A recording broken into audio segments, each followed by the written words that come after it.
Hey guys, welcome to my channel. My name is Chivaviro. Thank you so much for joining me. Today we're going to be talking about how to trust God in difficult or challenging times. Yeah, challenging times. So for the most part, I've always felt like trusting God is not easy. Like I've always felt like, you know what, trusting God is difficult. Yes, it has results, it produces results, but it's not easy. It's such a difficult process. But I recently had a change of heart. Now I really feel like trusting God is actually easy if you know how to trust Him. If you know how. And that's what I want to share with you today in this video. So the first thing that you really need to look at when you're looking at this journey of trusting God is, what does trust mean to you?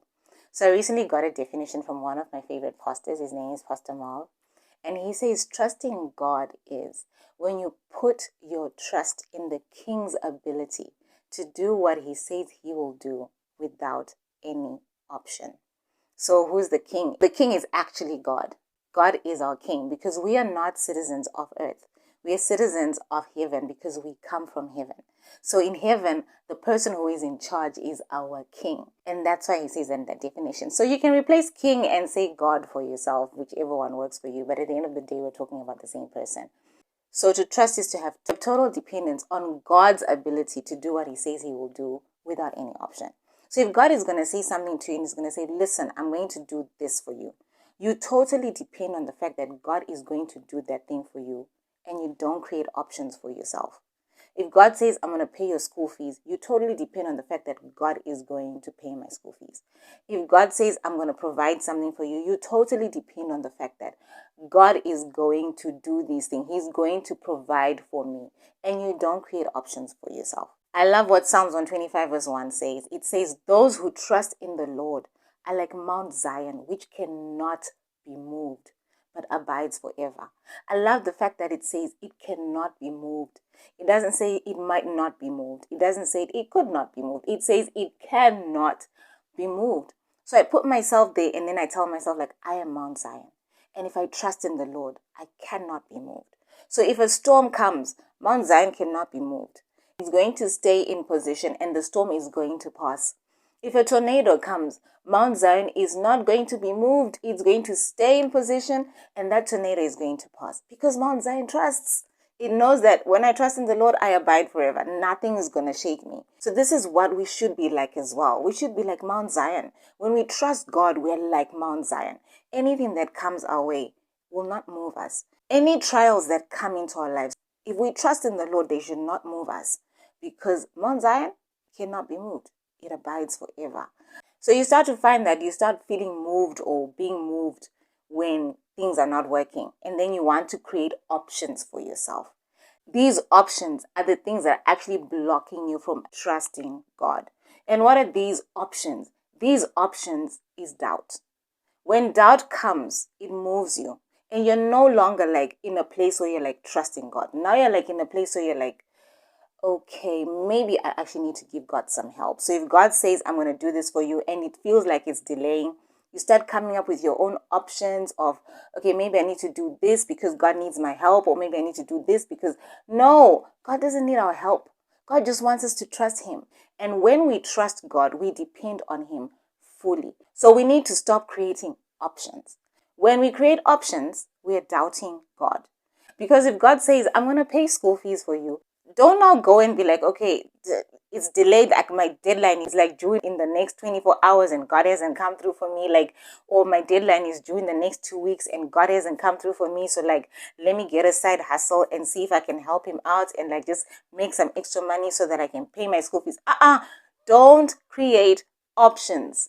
Don't create options for yourself. Just focus on trusting God. Like, you've got this, I'm going to depend on God. And then you're like, okay, let me figure out plan B. Let me come up with plan C. Plan B and plan C are options. That's all doubt. Get rid of plan B and get rid of plan C. God can come through for you like literally a minute before you need to pay that school fees. Like, that's how on time God is. And He is so precise. And when He says something, He is going to do it. He is really going to do it. That's what you just have to trust in. And that's what you have to depend on. So how do you stop yourself from creating options? You stop yourself from creating options by doing what Isaiah 26 verse 3 says. It says, you will keep him in perfect peace whose mind is stayed on you because he trusts in you. Options is the doubt, remember? So that's how you stop yourself from creating doubt. You stop creating plan B and plan C by keeping your mind on God. What is your mind? That word, their mind, is actually referring to your imagination. So you stop creating options for yourself by having your imagination on God. It says whose mind is stayed on him. So whose imagination is stayed on God. That word stayed means resting, to lean on something, to rest on something. So you're resting on God.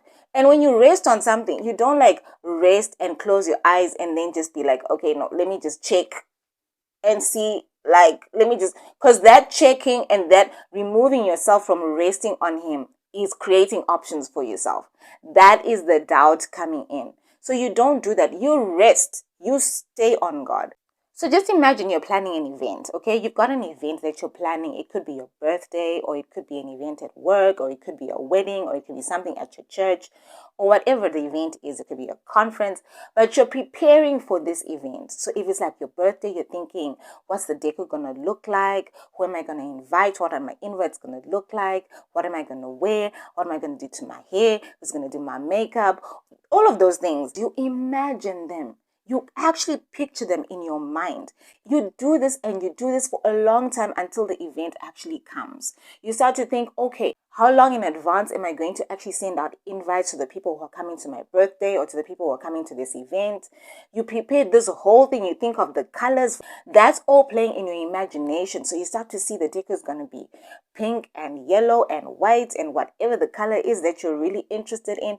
It's all in your imagination until the event actually comes. And then when the eventually comes, it goes and you stop imagining it. The very same way you've prepared for this particular event, that's what you do when you're imagining God doing something for you. That's how your imagination works. So if you're going through something in your life and you're really trusting God to come through for you in this situation, and God says, I am going to pay your school fees. You imagine your school fees being paid. You imagine what that's going to look like for you. It doesn't matter how he's going to do it, but you imagine it. You imagine the school sending you a receipt or a notification saying your school fees has been paid, you're to be coming at school on this particular day. You imagine that whole process. Or if you're sick, you know that God has promised you health. So you imagine what it's going to feel like to not be sick. Let's say you've got a sore foot or a sore hand, for example, and that foot is stopping you from leaving your bedroom. So you haven't moved from your bedroom for a long time. You can't even walk from the bedroom to the kitchen. Start to imagine what it's going to look like when you actually can walk from the bedroom to the kitchen. You start imagining that in your mind. It's not happening to you right now, but you can actually imagine it. Imagine what it feels like and what it looks like to walk from your bedroom all the way to the kitchen. Play it over and over and over in your mind. So you're imagining what it's going to look like when God does the thing he said he's going to do for you. That's what you're depending on. Or you imagine yourself running from your bedroom all the way to the gate. You imagine it. It plays over and over and over again in your mind until it actually becomes a reality in your life. That's what you need to do. Depend on what God says he will do. When God says, by Jesus' stripes you were healed, you depend on that. You imagine what the healing looks like for you, and it will become a reality in your life. If you're believing God to provide something for you, whatever it is that you're believing him to provide for you, you have to imagine it. Imagine it in your mind, what it's going to feel like when you receive that thing. You imagine what you're going to do when you receive that thing. That's what you're doing. You keep your imagination on what God says he's going to do for you. Stay there. Rest on what God says he's going to do for you. Don't move from there. I always watch my son when he's playing, and I'm telling you, like, he goes to Kung Fu Panda and he goes to Madagascar and he goes to all these different places in 2 hours. And you're like, it's shocking. But he imagines it and it's like so real to him, to a point where I actually feel like he thinks he's one of these animals. And I feel like that's exactly what God wants us to do with him. Imagine it so much so that it feels so real to you, and it really will become a reality. So even when you're in the process of actually imagining, doubt can come. So what do? When doubt comes, you rebuke it.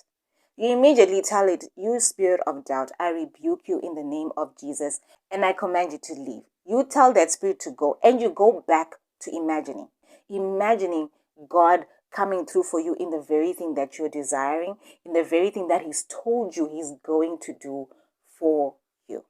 This is really what has been helping me, and trusting God has become so much easier, because every time I start to doubt, I just rebuke that spirit and I come back and I start imagining what God says He's going to do for me. And God comes through, guys. He really does come through. The first thing is, what does trust mean to you? Work with that definition. The second thing is, don't create options for yourself. Let God be your plan A and stick to plan A only. Don't create plan B. Don't create plan C. God is plan A and plan A is going to work.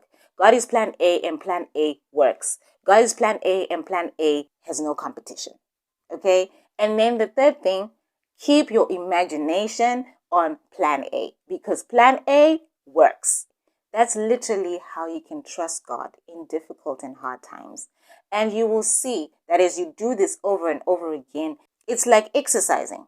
Like you go and you exercise and it's hard the first couple of days and the first couple of months. But by the time you get to 2 months, 3 months, 4 months, it's getting easier. And you're like increasing the dosage now. You want to do more exercises that actually work your body. Trust becomes so much easier because you now know how to do it. You don't have to trust God differently. The very same way you trusted God in the small thing is the very same way you trust God in the big thing.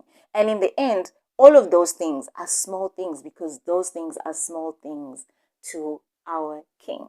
So guys, I really hope that helps you. Thank you so much for joining me today. See you soon for another video. Bye.